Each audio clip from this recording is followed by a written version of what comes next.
You're listening to Viking Radio, coming to you from Dream Street Studios at Del Mar College. Now your host, Dr. Natalie Chapa. Good morning, Corpus Christi. It's Dr. Natalie Chapa here with Mr. Robert Bettis. Rob, how you doing this morning? I'm doing great. Good morning, Natalie. Good morning. So, we've been so blessed that we've had all these amazing community leaders coming and talking to us about all the support services and programs that make our community a better place. But we all know the Purple Door. It is a staple in our community for helping families, women, and children in our community. And so today, as our guest, we have Ms. Frances Wilson. She is president and CEO of the Purple Door. Frances, welcome to the show. Oh, thank you so much for having me. Thank you so much for taking the time to be here. And so we were talking a little bit earlier. You have been with the Purple Door for 20 years? I've really been with the Purple Door for 36 years. And then I've been the president and CEO for 20. For 20 years. This is to me, when people talk about the work that they do, sometimes it's your interactions with people that it's a service, right? It's a servant leadership type of work, and it's God's work. This truly is, to me, one of those organizations that does God's work every day. Yes, I always tell people we're not a faith-based organization, but we do God's work. Yes, for sure. Yes, it's definitely a spiritual, a faith-based calling. And so 36 years ago, what? Because you're born and raised in Corpus. Born and raised in Corpus. Okay, where did you go to high school? Ray High School. A Ray Texan, finally! Yay! Go Ray, go! Ray till we die. Is that how Ray Texan till we die? Is that how the alma that mater? sounds about right. Yeah. So I'm not a Ray Texan, but I had 2 children graduate from Ray High School. Oh, okay. So I consider myself honorary because I absolutely loved it. Had I lived in Corpus Christi, I totally would have gone to Ray High School. So Ray High School, and you started working 36 years ago at the Purple Door. Yes. What drew you to the Purple Door? To be honest with you, so I am from Corpus, but I had gotten married earlier in the year 1989. Okay. And my husband had been living in Newport, Rhode Island, working at the base there. So I ended up moving there, but we only stayed for like 3 or 4 months and we got to come home. So he got a job here. Well, my sister had been, she had done her internship and then she became a counselor at the shelter, which is the only way I even knew it existed, really, was through her. Mm-hmm. And she said, hey, if you're looking for a job, they're looking for somebody to be the administrative assistant and bookkeeper and, straighten up everything in the office and everything. And I was like, sure. So really, I stumbled upon it. It wasn't really a calling for me. Mm-hmm. And I just thought, well, it's a job and I like organizing things, so I'll do this. But then when I was there, I started doing other jobs eventually, and I just realized I love being here. I love the work that we do. And, I worked with great people. We were, like a family. So I just stayed. And I do want to add something here. And this might help viewers, or not viewers, but listeners, excuse me. So I have never been on the direct service side of things. I've always been in administration. But I tell people, everybody has a way to be an advocate. And my way is to be supporting the clients and the staff that we have that can work with clients. It takes such a special personality and skill set. Absolutely. And, that they need all the support they can get. So I always say that's my job. I worry about other stuff, and they can do their jobs. Well, and we've talked about that before, in that everybody has their skill set, right? Mm-hmm. Some people are that front door service. Some people are very detail oriented, right? And very methodical in their work, and that's where they thrive. Yes. And then you have people who can do that, but also enjoy that 50,000-foot view.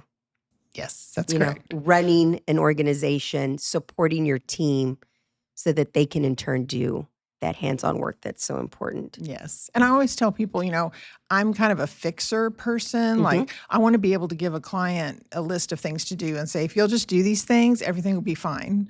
And we can't tell them what to do. That's what they came from. They've already been told what to do and not been able to make decisions. And so, I know that about myself, that's my personality. Mm-hmm. And so I'm like, let the other people who really know how to do this do it. Because I can't just run around and tell people what to do.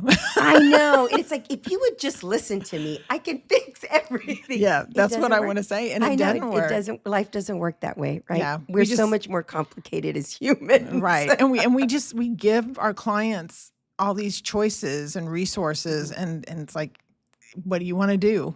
It really is up to them. And decision making, I've realized as an adult, is such a skill. It is, yes. And our clients need to be able to learn that, because that, for many of them, has been taken away. The decisions. And so for the first time now, that's very overwhelming in that they get to make the decisions for themselves. Right. But how do you do that? Yeah.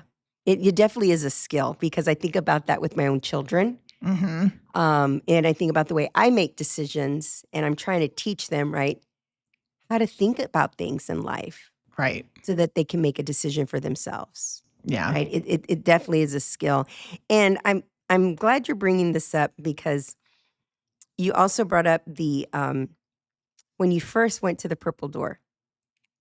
Wasn't necessarily a calling. It wasn't, you needed a job. Mm-hmm. Your sister was like, hey, they need somebody. You need something. You're back in town. And sometimes that's how it starts. Uh-huh. You're open to an opportunity. And then can you believe 36 years later now, as president and CEO, first of all, the Purple Door is still open and thriving. Yes. Right. But that you're doing the work. And so, when kiddos, young people are out there like, what do I want to do with my life? Sometimes I'm like, just go. Yeah. Just try something. Yeah, you never know. There's so much stuff out there. And I also think, we expect, 18-year-old kids to know what they want to do forever. Yeah. And I mean, my degree was in sociology, and I ended up doing the books and being an administrative assistant. So, you never know what you're going to end up doing. Yeah. And I've worked with some wonderful people, and I learned a lot from a lot of great people. You talked about the team of the people who really work with your clients, with the people that you support. What is it about the Purple Door? What kind of characteristics do you have to be able to be humble and give people that dignity and respect when they come in? You have to be able to respect people's decisions, like we were because just some talking people about. Go back home, and you have to be okay with that. Wow. Okay. You have to. And back home could be a very challenging, yes, it could abusive, be. I'm going very back negative to situation. the person who brought me here to begin with, like my abuser. Wow. So you have to be able to do that. You have to have patience, because it can take people a long time to make decisions, or make the decisions you want them to make, but make decisions, because we have people that they'll come to the shelter, and then they leave, and then maybe a few weeks later, a few months later, they come back. And so we have people that come back and forth, and you have to be okay with that, and have patience with them, and realize that it's on their time, how they're figuring all this out. It's not up to us. That is such a good point, because somebody can't come back and have an attitude like, oh, well, you're back. You can't do that to somebody. We can't do that. Right. That's not respectful in any way. And what we're hoping is that each time they come, we're giving them some information that they're going to find useful, whether it's safety planning with them, or just, maybe they attend a support group and they hear something from somebody else going through something similar, and it, gives them a little bit of a nugget of information that they can carry with them. I always call it planting seeds. Yes. How does one get involved? Because this is also can be there's parts of the organization that are very private, right? For the to keep your clients anonymous and to keep them safe. Yes. But then there's definitely ways that community can get involved and can help, right? Yes. we would love to have volunteers. So we actually started on volunteers. Like even before I started at the agency, like people answering the phone were volunteers. Okay. So if you want to answer our hotline or you want to come and help out with a kid's field trip or something, you can do that. We also have a sexual assault response team. We started providing services to victims of sexual assault in 1993. Okay. And what we discovered is, even though we started formally doing it then, we had been serving victims of sexual assault, but they came in as a victim of domestic violence. But we have that sexual assault response team that answers calls 24/7 to go to hospitals and meet somebody there. Do you partner with other groups in Corpus Christi to kind of help connect you with individuals who need that help? Or how does that work? We work with the hospitals, and most recently, Texas forensic nurse examiners just came into this area. Okay. And they're the nurses that actually do the forensic exams. Okay. So we've kind of partnered with them, and when they get called out, we get called out. And now they're in all 12 counties that we serve. So if you're in Kingsville and you really don't want to come to Corpus to have a SANE exam, you don't have to anymore. You can actually stay. Whereas before you did, and now you can stay. Before you did. And that's, and that's hard, especially for someone who it might have just happened and they go to the hospital. They really don't want to hear, hey, you get to drive, for 45 minutes over to another hospital and tell your story all over again or whatever. So it's been great to partner with them. So you mentioned the areas that you serve. I did not realize how large your service area was. Talk about that so our audience gets an idea of just how expansive this organization is. Yes, we go, we serve 12 counties in South Texas. It's about 11,500 square miles of South Texas. Wow. And we have 4 offices. So we have them in Alice, Beeville, Kingsville, and Sinton. Okay. And you can get every service that you would get in Corpus except shelter. We don't have shelters in outlying counties. But if you need to come into the shelter, we have advocates that can bring you in. That's another thing that volunteers can sign up to do. So if you need shelter and you want to come in to Corpus, then we'll make sure you get here. Let's talk about the advocates. So that is a way to volunteer as well? Yes. Okay. What is an advocate? What is an advocate? What is their responsibility as a volunteer? And how do you become one? Well, you can... Well, first of all, to become an advocate and work with clients, you have to go through a training. You go through 8 hours of domestic violence training and then another 40 hours of sexual assault training. Wow. And so to be an advocate, you can go to court with somebody. It doesn't mean you have to know anything about the law. It's really just to be there as a support to someone. You can, like I said earlier, answer our phone. If you want to work with our kids, you can come work with the kiddos and read to them, help out on field trips and things like that. You can answer the phones in the outlying counties too, as well. I'm trying to think of other things you can do. That is pretty powerful, though, already. So you talked about sometimes as an advocate, part of that could be going to court with somebody. Yes. So that would be if a mother or a family is going to court for any legal proceeding, you're kind of their kind of support person. Right. Because many times they are having to face their abuser. Okay. And so it's nice for them to not be by themselves. So to have that support is really important. One thing I do want to let you know is that we do serve men. And I know a lot of people think we only serve women and kids.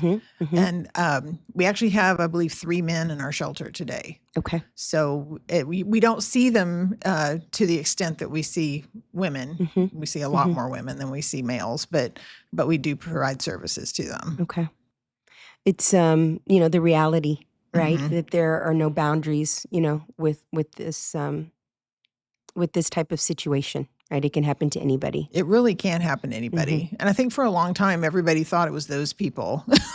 I'm like, no, we're those people. We are. That's us. Yeah. Yeah. It can happen to anybody. It doesn't matter your education level, your race, how much money you make, what side of town you live on. It does not matter. We'll be right back. This is where you want to be, to dream, to grow, to graduate and succeed.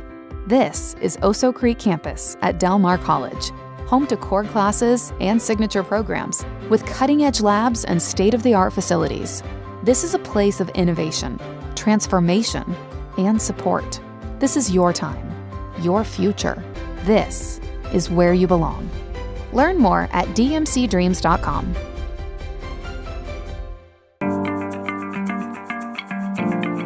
This show is a production of Del Mar College, where if you already hold an associate's degree, you can earn a bachelor's degree online in organizational management and leadership.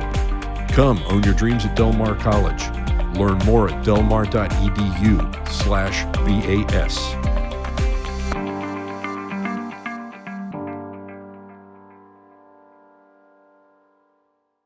This is Viking Radio.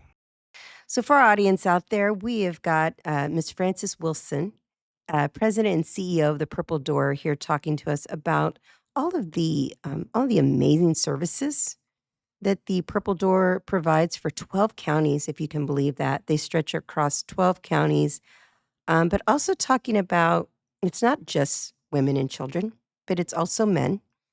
Again, we're just saying it doesn't matter how much money you make, how much education you have, what side of town you live in. Yeah, it does not matter. It can impact anybody. Mm-hmm. So you mentioned the services, for example, like having an advocate. You mentioned shelter, support for people who've been through sexual assault. So again, very intense, right? Very, very heavy situations that are people out there dealing with. Mm-hmm. But what an amazing support system for our community, right? Yeah. It's absolutely needed. Yeah, and we offer a lot of services. All of our services are free. Okay. And you don't have to stay at our shelter to get services. I think a lot of people think, oh, I got to go stay at the shelter if I want to see a counselor. And that's not the case. In fact, most people who take advantage of our services have never stayed in our shelter. So we do have the shelter, which is the most obvious thing that people think of first. But we have counseling, we have case management and advocacy, which means that person's going to work with you to find out, like, do you need an apartment? Do you need to get your kids into a school? Do you need a job? You know, what are those things? Because they're very similar with each person, but they can also be very different. Right. Or So some really people that might want to leave. Wrap around services for somebody who's in crisis or in need. Right. That's amazing. So along with volunteering, though, you also are always, I know there's some really cool fundraising opportunities Oh, yes. that y'all do to raise funds for the Purple Door. Talk about those a little bit. Well, for a long time, we had a luncheon, and that was wonderful because we had great speakers. The last one we had was Nancy Grace. And I remember that. That was really fun and interesting. She showed me how you take a picture of yourself in a flattering way. Okay. So that was really important to learn. So afterwards, after we're done here, we'll go ahead. You can teach me that. So my mother and grandmother have given me pointers in life, but I think I need some extra. So, okay, we'll note to that. Yep. And after that luncheon, we took just a little bit of a break from fundraising, and then we decided we were going to have a pickleball tournament. Yes, the pickleball tournament. And so we will have that October 3rd at Al Cruz Tennis Center. Perfect. Okay. So if people are interested, they can, I think we have stuff on our website already about it, but we are accepting sponsorships, but you can also just sign up to play. And we are going to have kids playing. I think, and I should know this, but I believe it's ages 12 and up. Okay. So, and it's become such a hot sport for all ages, right? I remember maybe 2 or 3 years ago, my niece who's in college, she's like, hey, I started playing pickleball. I'm like, the college kids are playing pickleball now? You know? Yep. And so even here at Del Mar, our kinesiology faculty did a day where you could come and learn how to play. So I went, I'm a tennis player, so I'd never played pickleball. So I went and tried to learn the rules. I'm like, okay, this is cool. So that's a great way to take advantage of this sport that's just kind of blossoming all over the place. Yes. And, we wanted to do something that was fun, and that brought a lot of people together, bring families together. So many people, think what we do is really sad. And there are parts of it that are very sad. I won't sugarcoat that. But there's also a lot of great stuff too. When you hear about somebody saying, hey, I got a job and now I got an apartment of my own and everything's good. Oh, that gives me the chills. That's And great. you're surviving now. Now you're not even in survival mode, right? They shift to where they're solid, right? They're on solid ground. Yeah. That definitely is the good stuff. Man, Rob, we have had just some amazing people come on this week. It's amazing. I was wondering, because it's 12 counties, I mean, how many people have you estimated that you guys help out on a regular basis or are currently being helped? So last year we served over 2,100 people. The majority of those were in Nueces County, and I'm just guessing here because I'm sorry I don't have that stat right in my head, but I'm thinking 500 people were in outlying counties. And a lot of people in outlying counties don't always want to leave the outlying county, even though it's a small community. It's their home. But that's where their support system is. They're, maybe they have a job there. Their kids are in school. Exactly. And it is unfair to be the one to have to leave when you're not the one causing the problem. Right. In the You're like, wait, no, relationship. this is my community. This is my hometown. So, Francis, how do people usually find the Purple Door? So if you're out there and you're in need and something is going on, what's the best way to get a hold of y'all? If people can call our number, 881-8888. Okay. That's been our hotline number ever since we opened, and it is answered 24/7. Perfect. Okay. I remember this was years ago, actually. I mean, years ago. I went from one of our buildings into the shelter, and I saw a woman who'd been beaten up, and I went outside to my car and I cried. And I just thought, you know what? The day that this does not make me cry is the day I do not need to be here. Even now, just thinking about it makes me kind of want to cry. So, no one deserves. No one does. No one deserves that way. It really is. It really is a testament, though, to how necessary this work is, right, and how important the Purple Door is for our communities. There are a lot of different support groups out there in different ways. But for somewhere like the Purple Door, where if you need shelter, or if you just need to be physically, emotionally safe, yes, right, you have shelter, and then come all the other services. I feel like our community is only as strong as our families, and I feel like we actually are a part of creating healthy families. I know people don't always associate us with that because I think, at least for a long time, I think people thought we were the ones that caused people to get divorced.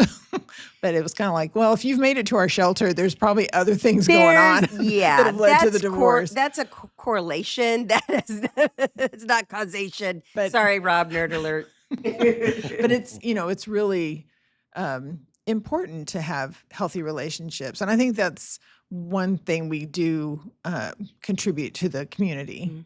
And also working with younger people. I think we need to be having even more of those conversations with our young people about what do you want your relationship to look like? We have a podcast that we just kind of relaunched, and I was talking in that one. I was like, don't invite your phone into your relationship. I think that's a big What does that problem. mean? Don't invite your phone. I think people they get so caught up with what's going on with other people and what other people are saying and how things are supposed to look or be. And it's like, you need to determine that for yourself.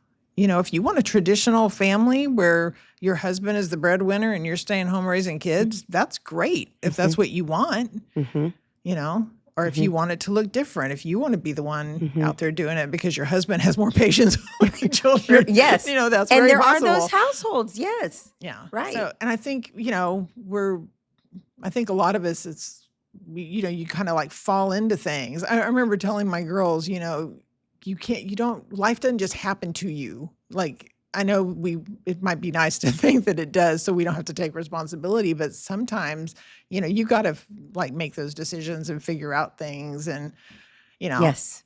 Another is hope. Like we were talking about hope earlier. Hope is a really strong motivator, because you're hoping he becomes the guy that you marry. Yes. And you were talking about, which I think we could do a whole show just on this. When you're on social media, like you said, and I love this, don't invite your phone into your relationship, into your marriage. It's not necessarily reality what you're seeing, right? People choose what they put on. Oh, yes. On social media. I know I do. Yeah, you're not going to see me at my absolute worst on social media. You're not seeing me in my Saturday morning hair a mess and my eyebrows haven't been penciled in yet. You don't see those pictures of me on social media, right? And even people are like, man, she looks rough. That's the best I got, people. If you're seeing a picture, that's as good as it's going to get if it's on social media, right? But it's so absolutely true. And that is such a challenging one because with this new generation coming up, their whole life has, from the time they were born, social media is just part of their day-to-day. Whereas the rest of us, we grew up in a time where it wasn't necessarily, even though we're pretty ingrained as well right now. We know that there was a different time. And so, and that's such an interesting way of saying that, Francis. That's gonna stay with me, and I'm gonna have to process that and figure that out. I also have children, and it's a reality. Yeah. So, but it's interesting that we're now talking about it in terms of, like you said, healthy families. You're in the game of creating healthy families, and I love that. I never thought about that when it came to the Purple Door. So, yeah, we are trying to help, whoever comes into shelter kind of create that family again, even if it looks different than what they left. Yeah. But, have time with your kids and work on homework and, do just all the, normal stuff, I guess, that some of us just take for granted. That we take for granted, but it seems so little, but it's so important to have a safe space to sit and do your homework. I'm very proud of the work that the Purple Door does. I know that you've got a great board. Oh, yes. And great volunteers that support you as you lead this organization. Anything else out there that you would like for our community to know as we wrap up? Well, one, we do have a resale store if anybody's interested. I love so I'm just like, that resale store, everybody. So it's great. It is great. We have great customers. We have wonderful donors. So if visited, it's in Town and Country Shopping Center. Town and Country Shopping Center. There's several things there as well. There's Town and Country restaurant. Schlotzky's. Yep. Hot Works. Yeah, we're near the cheesecake place Cheesecake too. Ultimate Factory. Cheesecake, yeah. But yes, the Purple Door Resale Shop, if you haven't been there, I have found the most amazing home goods there. Little furnishings, little things that I absolutely love in my house, and a couple of amazing dresses. Well, and our clients get to shop there. So we give them gift cards. They can go and they shop, and nobody knows that they're a client. But this way they can get what they want. Yeah. And it's not one of us, guessing. Well, and it's interesting when I saw that you were coming, I'm like, this is so interesting. I have 2 bins, and I actually have a picture to my 19-year-old son. Please take these to the Purple Door Resale Shop today. Because we also support Goodwill as well. But, we're trying to spread the love. And we're like, Purple Door, what a great place. Had I known, lucky for you, Francis, I probably would have just popped them in your trunk. So lucky that my 19-year-old is home, who's hopefully going to do that today. But that is all the time we have left today. Thank you so much for joining us. Oh, thank you for having me. Yeah, you said some really amazing, poignant points. You made some points that I hope our community can really think about, especially when it comes to how we view and see the people that are supported through the Purple Door, but then also how we can help through volunteer and advocacy and money. If you're interested in pickleball in October, get on that court. Laura Commons, if you're out there, I know you play pickleball. Get in there. All right, Coastal Bend, hope that you have a great rest of the day. Rob and I are going to wrap up here at Dream Street Studios. It's been great. Have a good one, folks.